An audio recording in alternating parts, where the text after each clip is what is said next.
Stacy. All right, so here we go. The very first thing, write this down. Go. Intermediate value theorem, okay?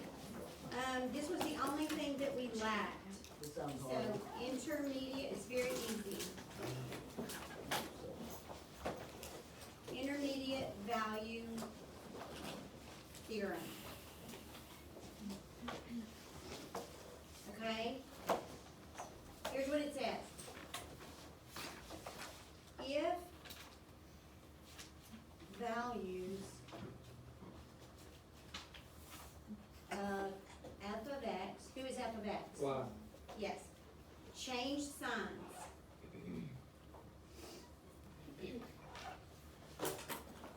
That means that they could go from a positive to a negative, or from a negative to a positive, just if they change signs, okay? If they change signs.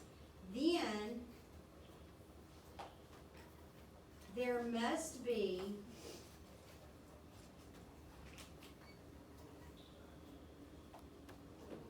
a real zero between those x's.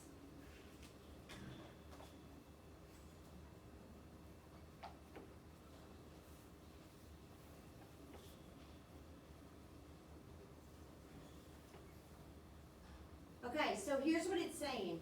If your y value goes from a positive to a negative or a negative to a positive, it had to cross what? Y. The X.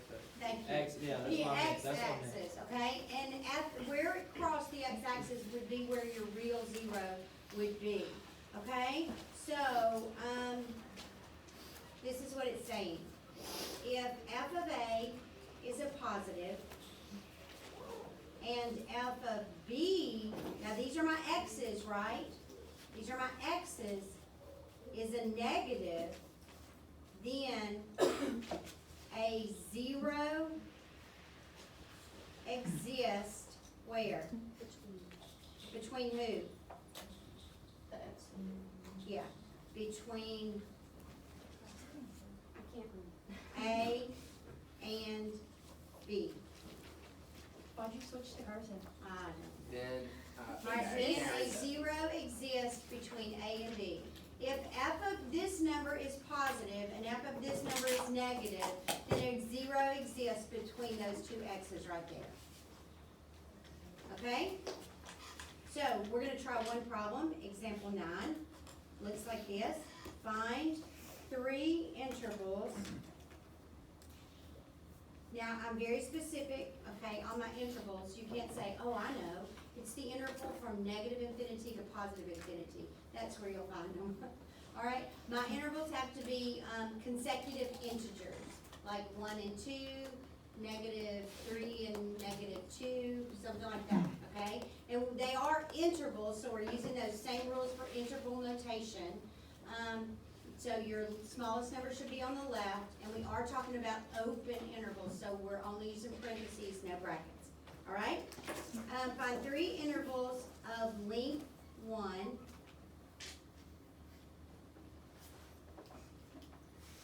in which the polynomial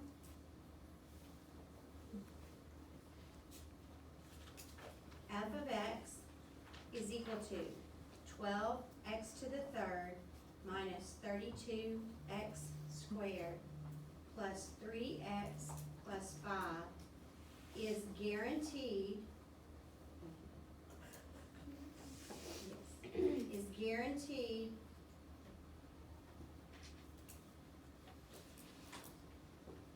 to have a zero.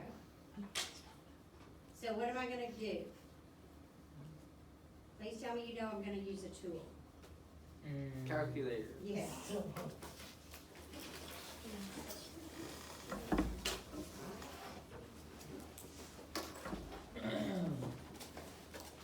That's what I said,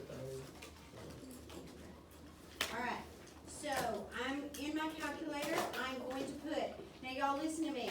This is what I do, alright, and I'll explain easy y. So I'm gonna go to y equals, turn it on first. So I'm going to, I don't wanna ignore this equation, but I don't want to erase it. So I'm just gonna unhighlight the equal sign, and that will make it not graph it. So it'll be like it's not there, but I don't wanna erase it because I gotta use it next class period. So I'm putting this equation in there, right here.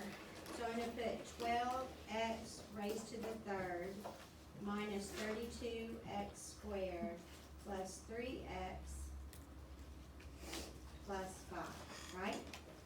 Okay, now, you could just go to your table and start looking, right? Y'all, I'm not gonna do that because I wanna know where I need to look. I just don't wanna be going up and down my table and trying to find mess, okay? So I'm going to graph this thing, so I'm gonna go zoom 6. So here is my graph. So here's what I can tell from my graph. There's one between -1 and 0. Do you agree? There's another one between 0 and 1. And then there's another one between what? 2 and 3. 2 and 3. So now I know where to look on my table. I am going to go to my T-chart, my table, okay? And then, do you see between -1 and 0, what happened to the y's?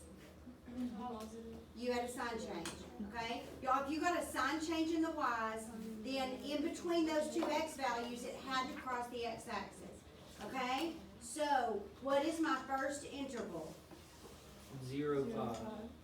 No, -1, -1, 0. -1, 0. Very good. I'm only looking for the x's in my interval. The y is telling me when he crosses. Because when that y value changed signs, y'all listen, if you go from a -42 to a +5, didn't you have to go across the x-axis? Yeah. Okay? So in between -1 and 0, there is a real 0. Okay? Where's the next one? 0 and 1. Yes, because you went from a +5 down to a -12. So the next one is from 0, 1. So who goes in the intervals, guys? The x's. Just like, y'all remember when we did increasing, decreasing, and remaining constant? And the y value said what it was, those were the words, and the x value told you the open interval on which it was doing that. This is the same exact thing. The x's, y'all were looking for x's. We're looking for zeros. Who are zeros? Zeros are x's. So only put the x's in the intervals, don't put the y's, okay? I'm looking for the y's to find which x's. Where's the next one? 2, Yeah, from -21 to 50, it had to have crossed, so it's between 2 and 3. Does the highest exponent tell you how many intervals? Yes, but remember this, y'all, just because it's a third degree polynomial, does that mean it will cross the x-axis 3 times? Imaginary. Yes, so we're going to get into that in this next sections that we do. So we'll start talking about imaginaries come in pairs. So he's either gonna cross 1 time, or he's gonna cross 3 times, okay? I can have 2 imaginaries, or I can have 4, or 6, or 8. You can't have 1, all right? So I am thinking about that kind of stuff when I start looking, because they may not tell me 3 intervals. They just might say, find the intervals of length 1 in which the polynomial is guaranteed to have a 0. And then, that I would look at my graph first, because he's telling me where to look on my table. But you can just look at the table. All right, anybody got a question? Okay, so now I want to talk about number 7 on your worksheet, the review that you have. Okay, and here's what it says. It says, write the equation of the quadratic that has these x-intercepts. What are the x-intercepts? Zeros. Yeah, but what are they in number 7? Oh, don't put them in parentheses. Number 7, they tell you the x-intercept. -2 and 3. -2 and 3. Don't put them in a parentheses because then it'll look like a point. It's not a point, okay? So -2 and 3. And it passes through what point? 6, 7. 6, 7? Okay, so this is the equation that you are going to use. These are my x-intercepts. So you're looking at that quadratic as it is in intercept form. It looks like this. Y is equal to A. Remember that A? That's that same A that we used in vertex form. What did I say about this? What do you have to do? You have to Fine. get it first. Yes, you have to find A first. That rule still applies, okay? That rule still applies. So, because this A is telling you if your parabola opens up or he opens down. He's telling you how narrow or wide he is, okay? So, X minus P and X minus Q, and P and Q are my X intercepts. Okay, so this is the equation that I have to use. All right, so let's just talk about it for a second. All right, let's label everything that we have and see if we know where it goes in my equation. So what would these two things be? Yeah, these are P and Q. Does it matter which one I call which? No. No, multiplication is commutative. The order that you multiply in doesn't affect the answer. So you can call it however you want to. I'm gonna call this guy P and this guy Q. Do you keep the sign or change it? Well, when you write it as a factor, because this says X minus It would P, be S plus 2. there you go. It's those same rules that we've been using this whole time. What would this be? X. Yeah, that's my X and my Y. Okay, and all we're gonna do is put it in this equation right here. What is Y? 7 is equal to, y'all, you're trying to find A. You have to find him first. Times X minus a negative 2. See, he becomes a plus 2. And then X minus 3. Now, if this is my factor, isn't that my root? Okay, this is my factor, that's my root. X-intercepts and roots, zeros, they're all the same thing, okay? So, oh, sorry, what should I have done? Should have a 6? Okay. Yeah, I put Yeah. 6 in for that. I just erased my 6. Yeah, sorry about that, no.